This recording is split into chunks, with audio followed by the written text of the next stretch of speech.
어쩔 수 없이 보험과 예금 분야가 있지만 네네. 그렇다고 해서 우리 그 왜 드라마 같은 데 보면 네. 뭐 이렇게 표 같은 거 이렇게 맞아요. 걸어놓고 표 같은 거 걸어놓고 그래프 있잖아요. 이런 거 붙여놓고 막 하는 거 있잖아요. 이런 거 없습니다. 이런 거 그런 건 없고. 네, 그 우체국 전체가 요 정도는 달성을 해야 되지 않겠냐라고 하는 그런 기준인 거지. 네네. 이게 뭐 개개인을 뭐 이렇게 외식적이 이거밖에 안 돼요 이런 거는 그게 없습니다. 정말 없나요, 근데? 정말 없나요?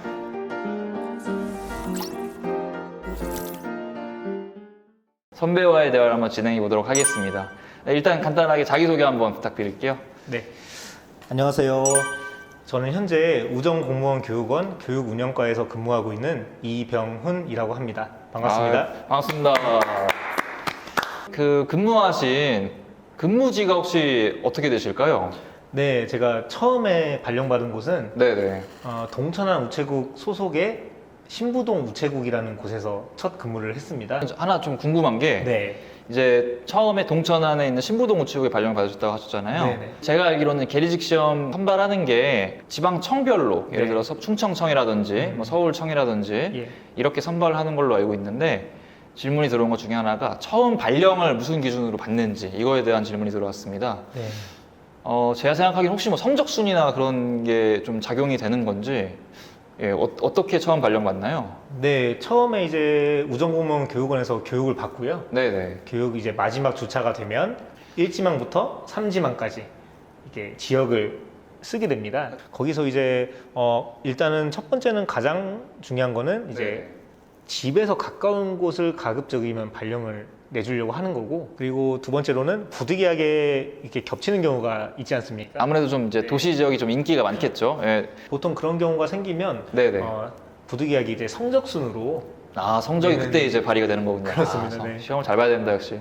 이 이야기가 지금까지 내어져 오는 이야기인데, 네네. 제가 알기로 첫 번째 거는 확실히 맞는 것 같고, 네네. 두 번째 거는 그럴 수도 있고 아닐 수도 있습니다. 성적은 네. 약간 뇌피셜이군요. 네. 성적은 적용이 될 수도 있고 안 될 네. 수도 있다. 또 이제 제가 질문이 들어왔던 게 네. 아무래도 처음에는 친교자분들은 빈자리를 이제 메꾸는 형태로 가는 경우도 많고 그러면은 벽오지 근무를 할 수가 있겠죠. 그러면 이제 좀 집이랑도 멀고 이런 경우가 있을 텐데 뭐 처음에 발령을 그렇게 받았다고 치고 그러면은 이제 근무지를 옮기는데 네. 뭐 어느 정도 시간이 걸리느냐 이런 거에 대해서 질문이 좀 들어왔거든요. 네, 그것은 시험을 볼 때 네네. 이제 계리직 공고를 각 청별로 냅니다. 공고문에 명시가 되어 있습니다.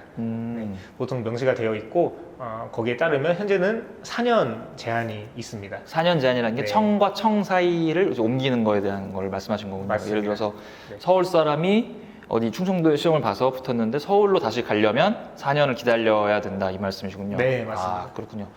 그 청 안에서 움직이는 거는 그 4년의 제한은 혹시 없는 건가요? 네, 청 안에 같은 청이라고 하면 네네. 그런 경우에는 4년이 지나지 않아도 때만 맞으면 이동이 충분히 가능합니다.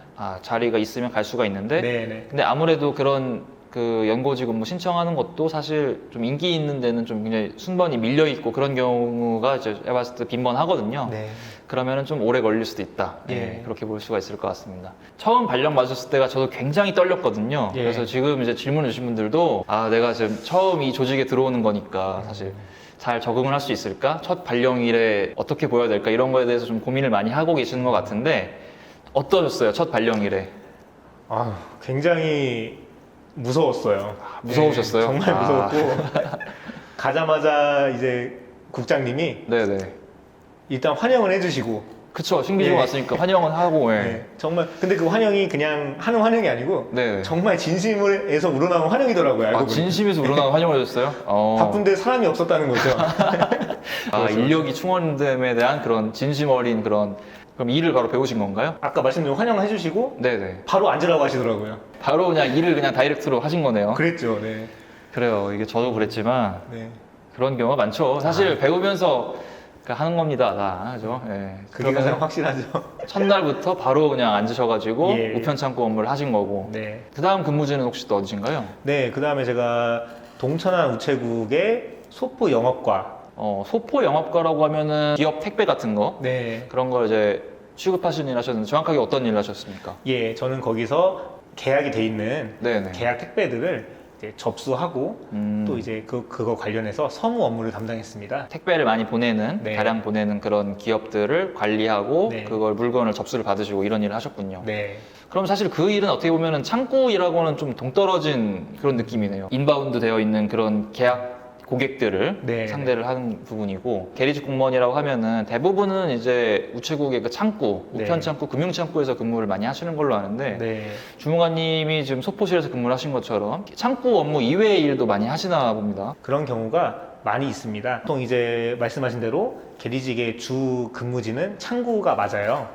그러나 이제 특히 이제 남성분들 같은 경우는 소포영업과라는 곳으로 네네. 많이 발령이 나기도 해요. 그곳에 가시면은 조금 이제 활동적인 거 좋아하시는 분들 아, 작업도 네, 하고 뭐 그런 그렇죠. 거. 아, 그렇군요. 몸 쓰는 일을 많이 하는군요. 여러분. 그렇습니다. 아무래도 이제 제가 거기서 소포영업과 서무였지만은 네네. 그래도 이제 다 같이 뭐 이렇게 물건을 내리거나 그렇죠. 저도 네. 했어요. 다 하고. 재밌습니다. 그게 또 예, 단점이 아닌 것 같아요. 그렇죠. 그거는. 재밌고. 네. 그리고 하루 일과 중에 또 그런 일도 해야 또 시간도 빨리 가고 그런 거 아니겠습니까? 맞습니다. 그럼 여기서 좀 또 궁금한 게, 물론 이게 저 개인적인 그런 편견일 수도 있는데, 아무래도 이제 금융창구에서는 여성분들 좀 많이 뵀던 것 같아요. 여성분들이 금융창구 업무를 주로 많이 하시게 되는 건지, 아니면 이게 뭐 남녀의 그런 관계없이 네. 금융 업무도 하고 우편 업무도 하고 그런 건 좀 궁금하거든요. 예. 원칙적으로 말씀드리면 모든 우체국은 네. 순환 보직이 원칙입니다. 아, 네. 그러니까 금융했다가 우편 갔다가 이렇게 바꿔서 하는 네. 그런 게 원칙이군요. 그렇습니다. 다만 이제 네네.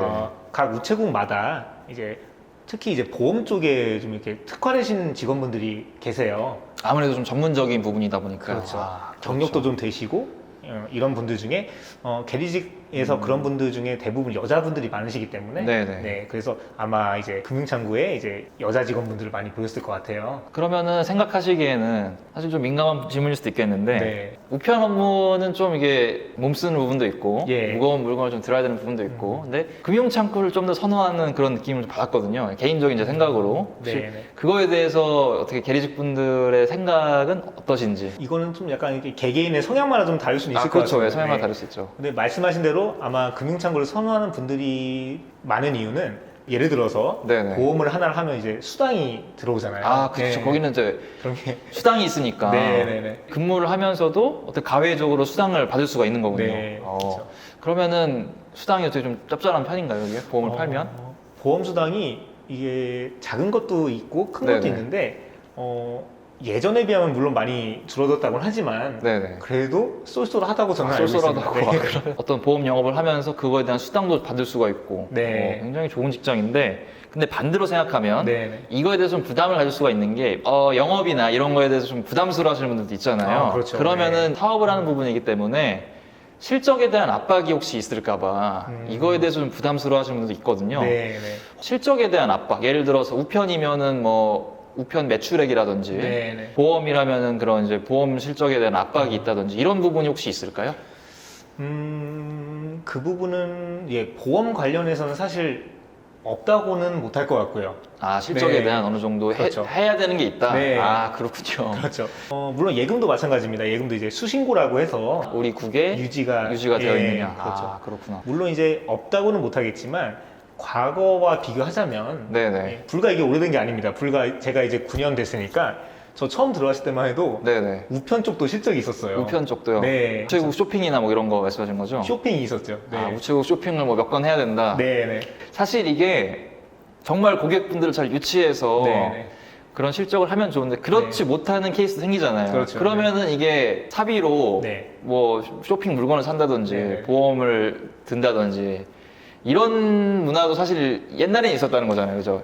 지금은 없는데 그렇죠. 옛날에는 있었다는 거잖아요. 예. 그러면 좀 그렇긴 하죠. 그래서 이거에 대해서 좀 개선이 많이 지금은 제가 봤을 때 이루어진 상태인 것 같고, 그럼 지금은 전혀 그런 게 없는 거군요. 네, 현재는 일단 자신 있게 말씀드릴 수 있는 거는 네네. 우편 쪽은 신경 쓰실 일이 거의 없을 아, 거고. 우편 쪽은 실적에 대한 네. 그런 압박이 없을 거다. 그렇죠. 아. 뭐 저희 옛날처럼 뭐 우체국 쇼핑을 얼마 이상 이런 건 없고요. 네네. 금융 쪽은 어쩔 수 없이 보험과 예금 분야가 있지만 네네. 그렇다고 해서 우리 그 왜 드라마 같은 데 보면 네. 뭐 이렇게 표 같은 거 이렇게 아, 맞아요. 걸어놓고 표 같은 거 네, 걸어놓고. 그래프 있잖아요. 이런 거 붙여놓고 막 하는 거 있잖아요. 이런 거 없습니다. 이런 아, 거 그런 건 없고. 네, 그 우체국 전체가 요 정도는 달성을 해야 되지 않겠냐라고 하는 그런 기준인 거지. 네네. 이게 뭐 개개인을 뭐 이렇게 왜 실적이 이거밖에 안 돼요 이런 아, 거는 그게 없습니다. 정말 없나요, 근데? 정말 없나요? 아, 예, 저도 제가 겪어본 바로는 그렇습니다. 그렇군요. 네네네. 아, 예. 우리 선배님께서 네네. 그런 경우를 이제 없다고 이제 하셨으니까 그렇습니다. 많이 조직이 정말 많이 좋아진 거죠? 네. 근무할 만나게 바뀐 것 같습니다. 그렇습니다. 그 소포실에서 네. 업무를 하셨고 그 다음에는 또 이제 어디에서 근무를 하셨나요? 그 다음에는 제가 같은 우체국이죠. 동천한 동천한 우체국에 우체국에? 네, 영업가로 발령을 받았습니다. 그럼 그때도 이제 우편 창고 업무를 하신 건가요? 네, 우편에서 제가 2년 정도 있었고 네네. 금융도 그 당시에 6개월 정도 있었습니다. 금융 창고도 업무를 하셨네요. 네, 근데 저도 우편 창고, 금융 창고를 다 해봤지만 뭔가 금융 창고는 이제 돈이 왔다 갔다 하는 거고 굉장히 좀 부담이 되거든요. 그렇죠. 혹시 어떻게 생각하셨어요? 이 부담감에 대해서? 그러니까 아까도 제가 처음에 발령받았을 때 무서웠다고 말씀드렸잖아요. 예. 처음 발령받았을 때 그 무서운 거에 한 10배 정도 무서웠어요. 금융은 좀 이렇게 아무래도 신경을 잘 쓰고 있어야 되는 거죠. 그렇죠. 네. 그렇기도 하고 좀 업무의 범위 자체도 굉장히 넓죠. 우편보다는. 그 다음에 금융 창고 업무를 하시고 그 다음에 또 어떤 업무를 하셨나요? 그 다음에 제가 지금 일하고 있는 우정공무원 교육원으로 와서 현재 일을 하고 있습니다. 그러면 교육원은 사실 진짜로 창고 업무하고는 네. 크게 진짜 관련이 없는 곳인데 네. 교육원으로 이렇게 전입 오게 된 어떤 계기나 전입 올 수 있었던 방법이나 혹시 이런 건 있으실까요? 네, 저 같은 경우는 이제 특기로 이제 전입을 온 네네. 케이스인데요. 네네. 그 당시에 2019년도 말에 우리 교육원이 네네. 이제 디지털 교육원 이렇게 해가지고 그때가 이제 코로나 직전 타이밍이었어요. 네네. 네, 정말 이게 정말 신기하게도 코로나 직전 타이밍에 우리가 이제 교육 콘텐츠를 물론 이제 집합 교육도 좋지만 이렇게 영상, 동영상으로 해서 네네. 이렇게 제작을 하는 그런 자리를 전입 공고가 떴어요. 영상 네. 제작을 하는 그런 네, 네. 특기가 있는 사람을 네. 선발하겠다는 공고가 떴었군요. 그렇습니다. 그러면 이제 주무관님의 사례도 이제 그렇지만 사실은 계리직 공무원분들이 창구 업무만 또 하시는 건 아니네요. 또 질문이 들어온 게 그 일반 이제 행정직 분들이 많이 이제 우리 한다고 생각하는 회계 업무나 네. 그런 이제 행정 업무도 계리직 공무원분들이 하시게 되는 경우도 있을까요?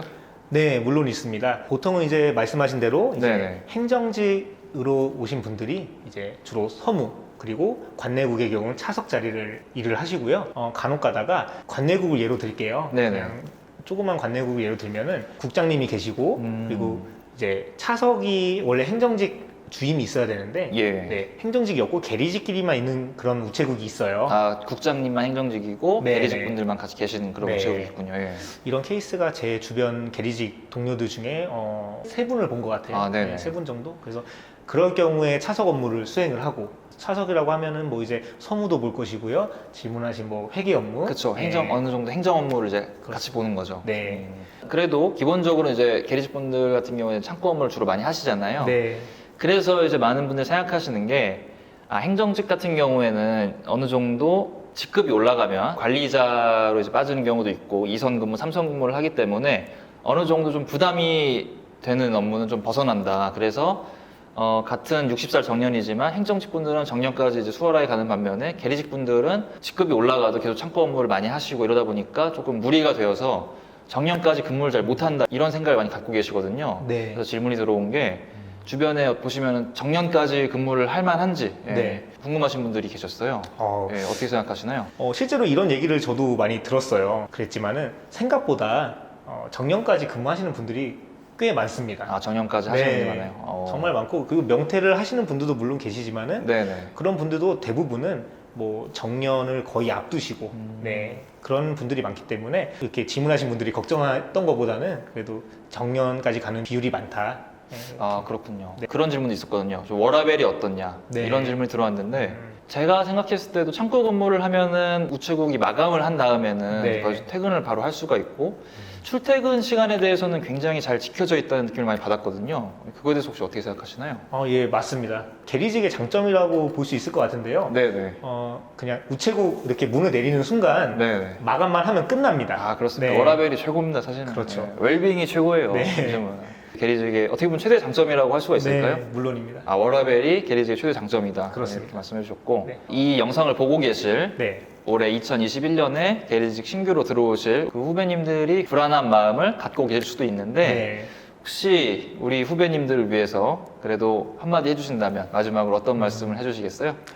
네, 우선 이 영상을 보고 계시는 우리 후배님들 많이 고생하셨다고 말씀드리고 싶고요. 또 이제 그렇죠. 또 축하드린다는 말씀 꼭 드리고 싶고, 지금 이제 질문들 많이 받아 보니까 이제 뭐 걱정되는 질문도 많이 있을 거고 정말 궁금한 내용도 많이 들어있고 한데, 우리 여러분들이 걱정하시는 것만큼 정말 힘이 들거나 못하겠구나 이런 생각이 들 만한 그런 징계는 아니에요. 우체국에 오시는 우리 고객님들을 상대할 때 물론 힘들 때도 있을 거예요. 힘들 때도 있겠지만 그럼에도 불구하고 그분들이 업무를 마치시고 이렇게 가시면서 고맙습니다, 뭐 감사합니다 이렇게 말 한마디 해주시고, 우리가 일을 하면서 네네. 감사합니다라는 말을 듣는 직업이 그렇게 많지 않아요. 맞아요. 저분은 이렇게 일을 잘 처리하게 도와드렸구나, 뭐 이런 보람도 있을 거고요. 또 뿌듯한 마음도 있을 거고, 또 무엇보다 우리 우정사업의 발전을 위해서 네. 내가 이렇게 이바지하고 있구나 하는 그런 자부심도 가질 수 있는 그런 직장이라고 생각을 합니다. 너무 걱정하지 마시고 아주 신나게 이렇게 현장에서 배웠으면 좋겠습니다. 자, 이것으로 계리직 선배와의 대화 시간을 마치도록 하겠습니다. 저희가 준비한 부분이 여러분들의 궁금증 해소에 도움이 되었으면 좋겠습니다. 그렇지만 사실 제가 봤을 때도 이걸로는 거의 아실 수가 없을 거예요. 직접 현장에 가셔서 직접 해보시면 네. 뭐 한 달 만에 다 알 수 있는 부분 아니겠습니까? 예. 네, 일주일이면 됩니다. 그렇습니다. 네. 누구나 다 적응을 잘할 수가 있고 그렇기 때문에 큰 걱정 안 하셔도 될 것 같습니다. 여러분들 시험 합격하신 거 정말 축하드리고요. 현장에서 뵙는 그날을 기다리고 있겠습니다. 지금까지 포스트 클래스였습니다. 고맙습니다.